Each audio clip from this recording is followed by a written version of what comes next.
السلام علیکم۔ Classic entertainment channel پہ آپ سب کو دل سے خوش آمدید۔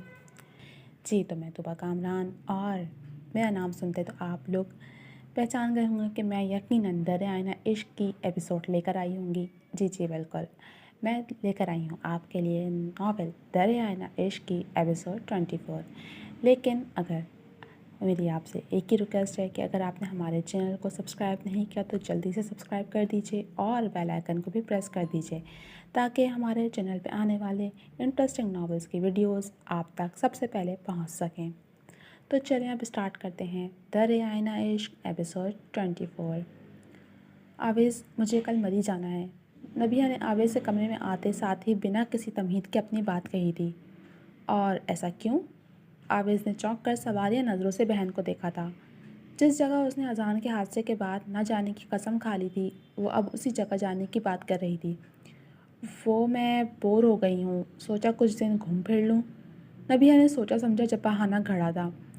ٹھیک ہے تو ناردرن ایریاز کی طرف چلی جاؤ اور اپنے دوستوں کو بھی ساتھ لے جاؤ، آویز نے کہہ کر کھوجتے ہوئے انداز میں بہن کو دیکھا تھا۔ کون سی دوست؟ نبیہ نے ابرو چکاتے ہوئے آویز سے دریافت کیا۔ اوہ، میں بھول کیوں گیا، آج کل علینا لاشاری کے علاوہ کسی کو یہ رتبہ حاصل ہی نہیں۔ آویز نے ہلکا پھلکا طنز کیا تھا۔ جب جانتے ہو تو انجان کیوں بنتے ہو؟ نبیہ نے کمر پر ہاتھ باندھ کر لگ بھگ اسی کے انداز میں جواب دیا تھا۔ میرا مطلب تھا اپنی کورس فیلوز کو لے جاؤ، آویز نے ہاتھ کھڑے کرتے ہوئے کہا۔ مجھے کہیں اور یا کسی اور کے ساتھ نہیں جانا، نبیہ نے قدرے سخت لہجے میں کہا۔ اچھا میں کل ٹیکسی نہیں تم لے کر جاؤ گے مجھے وہاں۔ نبیہ کا انداز ضد لیے ہوئے تھا جس نے آویز کو حیران کیا تھا۔ وہ آویز کو مری لے جانے کے لیے اتنا ضد کیوں کر رہی تھی؟ مجھے آفس سے چھٹی نہیں ہے، آویز نے انکار کرنا چاہا۔ معراج انکل سے میں بات کر لوں گی، اب کوئی اور بہانہ مت بنانا، آویز کے اعتراض کو خاطر میں نہ لاتے ہوئے نبیہ نے جلدی سے کہا اور کمرے سے باہر نکل گئی۔ پیچھے بیٹھا آویز بس سوچتا ہی رہا تھا کہ آخر اچانک سے نبیہ کو کیا ہو گیا ہے جو وہ مری جانے کے لیے اتنی اتاولی ہو رہی ہے، اور آویز اچھے سے جانتا تھا کہ اس میں بھی علینا کا عمل دخل تھا۔ کیا یہ دونوں اذان اور احان کمال خان کے حادثے کو لے کر تو نہیں کر رہی؟ آویز کے ذہن میں نبیہ کے سوالات اور احان کو لے کر شکوک و شبہات گھوم رہے تھے۔ وہ نہیں جانتا تھا کہ آنے والا دن اسے کون سا سرپرائز دینے والا ہے۔ نبیہ نے معراج لاشاری کو کال کر کے آویز کے لیے چند دن کی چھٹی مانگ لی تھی۔ یہ جان کر کہ نبیہ مری جا رہی ہے، معراج لاشاری نے فوراً حامی بھر لی۔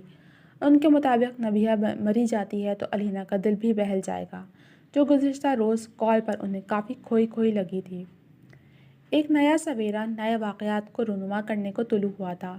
یہ اتوار کا روز تھا۔ نبیہ فجر کے بعد سوئی نہ تھی۔ نماز اور معمول کی تلاوت کے بعد وہ مری جانے کی تیاری کرنے لگی تھی۔ اسے اب آویز کے اٹھنے کا انتظار تھا جو فجر کے بعد پھر سے سو گیا تھا۔ بالآخر تنگ آ کر اس نے 6 بجے ہی آویز کے دروازے پر دستک دیتے اسے نیند سے بیدار کر دیا تھا۔ زبردستی اسے ناشتہ کروا کر چلنے کے لیے تیار کرنے کے بعد اس نے علینا کو کال کر دی، جو نبیہ کی طرح ہی صبح جاگ گئی تھی، کیونکہ وہ نبیہ اور آویز کے مری آنے سے واقف تھی۔ ایسی کون سی پلاننگ ہے تم دونوں کی کہ وہ میڈم بھی صبح سویرے ہی جاگی ہوئی ہیں؟ آویز نے پھر سے اپنے دماغ میں کلبلاتا سوال پوچھا تھا۔ کچھ چیزیں وقت پر ہی اچھی لگتی ہیں، بھائی کو دیکھتے نبیہ نے پرسرار مسکراہٹ کے ساتھ کہا تھا۔ آج اذان کو دیے گئے وعدے کا آخری دن تھا۔ اگر آج اذان خود آویز سے بات نہیں کرتا تو پھر وہ خود آویز سے اذان کے بارے میں سب کہہ دے گی۔ آنے والے حالات کو سوچتی وہ آویز کے ہمراہ مری کے لیے روانہ ہو گئی تھی، یہ جانے بنا کہ سفر میں کون کون سی غلط فہمیاں اور نئے واقعات ان کے ساتھ محو سفر ہیں۔ پورے راستے اپنے بچپن اور اذان کی باتیں کرتے کب ان کا سفر اپنے اختتامی مراحل تک آن پہنچا تھا انہیں اندازہ نہیں ہو سکا تھا۔ مری کی حدود میں داخل ہوتے انہیں احساس نہیں ہوا تھا کہ کوئی گاڑی کافی دور سے ان کے تعاقب میں ہے، یوں جیسے گاڑی میں بیٹھا شخص ان پر نظر رکھے ہوئے ہو۔ یہ سب لوگ مری کیوں آئے ہیں؟ پہلے علینا اور اب یہ دونوں۔ ایسا کیا ہے مری میں کہ یہاں نہ آنے کی قسم اٹھانے والے لوگ پھر سے یہاں لوٹ آئے ہیں؟ گاڑی ان سے مناسب فاصلے پر رکھے وہ شخص مسلسل اسی سلسلے میں سوچے جا رہا تھا۔ وہ خود نہیں جانتا تھا کہ مری آنا اس کے لیے بھی کسی شوق سے کم نہیں ہونے والا تھا۔ جن باتوں پر 2 سال پہلے بڑے آرام سے پردہ پڑ گیا تھا، ایک ایک کر کے وہ سبھی باتیں کھلنے والی تھیں۔ آج موسم پھر سے ابر آلود تھا۔ اذان خود کہہ کر نہال کو اپنے ساتھ جاگنگ پر لایا تھا۔ کیوں؟ یہ وجہ نہال نہیں جانتا تھا۔ ارد گرد کی باتیں کرتے وہ لوگ ٹریک پر کافی دور آ گئے تھے اور اب اذان اپنی معمول کی جگہ پر بنے سنگی بینچ کی جانب اشارہ کرتا نہال کے ہمراہ وہیں آ گیا تھا۔ لگتا ہے آج کوئی طوفان آنے والا ہے، نہال نے آسمان پر چھائے گہرے بادلوں کی جانب دیکھتے ہوئے تبصرہ کیا۔ اذان نے اسے گہری نظروں سے دیکھتے ہنکارا بھرا تھا۔ ویسے آئی واز ونڈرنگ، تم اچھے سے جانتے ہو کہ میں سنڈے کو جاگنگ نہیں کرتا، پھر بھی مجھے زبردستی اپنے ساتھ لے کر آئے ہو۔ نہال نے گردن موڑ کر اذان کو دیکھا۔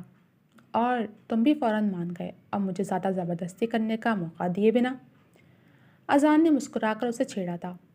ہاں، کیونکہ میں جانتا ہوں کہ اگر تم نے ایسا کہا ہے تو اس کا یہی مطلب ہے کہ تم مجھ سے کوئی بات کرنا چاہتے ہو، اس لیے انکار کرنا مناسب نہیں لگا۔ نہال نے کندھے اچکائے تھے۔ تم ایک بہترین دوست ہو نہال، اذان نے نہال کو دیکھتے ہوئے تبصرہ کیا۔ تھینک یو، نہال نے ایک ادا سے اس کا تبصرہ قبول کیا تھا۔ اب وہ بات کریں جس کے لیے مجھے لائے ہو؟ بات جاری رکھتے ہوئے کہا گیا تو اذان سر اس بات میں ہلاتا اس کی جانب دیکھنے لگا۔ تم اور عارض کال پر کیا بات کر رہے تھے؟ اذان کے سوال پر نہال سنبھلا تھا۔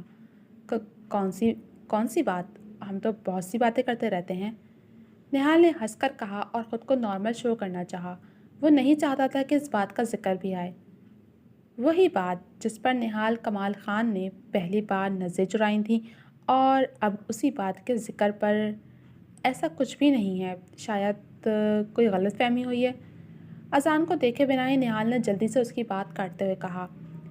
تو نہال کمال خان غلط فہمیاں آنکھوں میں آنکھیں ڈال کر دور کرنے والوں میں سے ہیں۔ اذان نے اسے جتلاتی نظروں سے دیکھتے ہوئے کہا تھا۔ دیکھو، اگر تم مجھ سے شیئر نہیں کرنا چاہتے تو الگ بات ہے، مگر فرینکلی تمہارا نظر چرانا یہ ثابت کرتا ہے کہ بات معمولی نہیں ہے۔ اذان نے کندھے اچکاتے ہوئے کہا۔ ایسا نہیں ہے اذان، بس جو عارض چاہتا ہے وہ میں کسی طور پر کر نہیں سکتا۔ نہال نے اذان کو بتانے کا فیصلہ کیا۔ ایسا کیا ہے؟ سرسری سے لہجے میں سوال کیا گیا، مگر بات کی گمبھیرتا کا اندازہ اسے ہو گیا تھا۔ وہ چاہتا ہے کہ میں ادیرہ سے لب کچلتا ہوا اپنی بات ادھوری چھوڑ گیا۔ It's not possible. اذان کو عارض کے خیالات پر حیرت ہوئی تھی۔ وہ نہال کی ادھوری بات کو بھی مکمل طور پر سمجھ چکا تھا تو جھٹ سے بول پڑا۔ دیٹس مائی پوائنٹ، آئی سوئر اذان، ایک پل کو بھی میں نے ادیرہ کو بہن کے بجائے ایک کزن تک کے روپ میں سوچا ہوتا تو پل میں اس بات کے لیے ہاں کر دیتا، مگر وہ میری بہن جیسی ہے یار، ایک بہن اور بھابھی کی طرح قابل عزت۔ نہال نے مستحکم لہجے میں اپنی بات کہی تھی۔ آئی کین انڈرسٹینڈ، اور خود ادیرہ، وہ کبھی اس بات کے لیے راضی نہیں ہوگی، بٹ دا پرابلم از کہ کیا وہ ساری زندگی ایسے ہی گزارے گی؟ اذان نے پرسوچ انداز میں نہال کو دیکھتے ہوئے استفسار کیا تھا۔ نہیں، ہم اس کے لیے کوئی اچھا لڑکا ڈھونڈیں گے، نہال نے کہا تو اذان ہنس دیا۔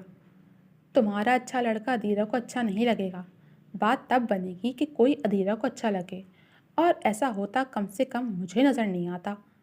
اذان کہہ کر اپنی جگہ سے اٹھ کر چند قدم آگے بڑھا۔ اس کی پرسوچ نظریں کسی غیر مرئی نقطے پر جمی تھیں۔ ادیرہ کسی کو سوچے تو اسے کوئی اچھا لگے نا، وہ تو بس آہن بھائی کو ہی سوچتی رہتی ہے۔ نہال پل میں سنجیدہ ہوتا اذان کے ساتھ جا کر کھڑا ہوا تھا۔ اس کے لہجے کی افسردگی پر اذان نے اسے کندھے پر ہاتھ رکھتے اسے تسلی دی تھی۔ اس کا قصور نہیں ہے، یہ دل چیز ہی ایسی ہے کہ ایک بار جہاں اٹک جاتا ہے پر وہاں سے پلٹ کر نہیں آتا۔ اذان نے علینا کے سراپے کو سوچتے ہوئے کہا تھا۔ پھر چاہے مقابل اس دل کو کتنی ہی بار چھلنی کیوں نہ کر دے۔ بات جاری رکھتے ہوئے اس نے ایک گہرا سانس ہوا کے سپرد کیا تھا۔ ہاں، جیسے تم علینا کے ساتھ کرتے ہو، نہال نے اذان کی آنکھوں میں دیکھتے ہوئے کہا تو اذان آنکھیں گھما کر رہ گیا۔ تمہیں نہ جانے کیوں علینا لاشاری ہمیشہ ہی معصوم لگتی ہے، اور میں دنیا کا سب سے رڈ اور لاپرواہ انسان، اذان نے سر جھٹک کر کہا تھا۔ علینا کے معاملے میں تم مجھے ایسے ہی لگتے ہو، نہال نے کندھے اچکاتے ہوئے صاف گوئی سے اعتراف کیا۔ خیر یہ بتاؤ، جو اب عارض نے کہا ہے اگر ویسے ہی کچھ ڈیڈ نے کہہ دیا تو کیا کرو گے؟ آئی مین سونر اور لیٹر یہ بات اٹھے گی تو صحیح۔ اذان نے اس کی بات نظر انداز کر کے ایک اور سوال اٹھایا تھا۔ یہی سوچ رہا ہوں کہ ایسا کوئی معاملہ ہو اس سے پہلے ہی میں ڈیڈ کے سامنے یہ کہہ دیتا ہوں کہ میں کسی کو پسند کرتا ہوں۔ نہال نے کچھ دیر سوچنے کے بعد ایک حل نکالا تھا۔ کیا تم کرتے ہو؟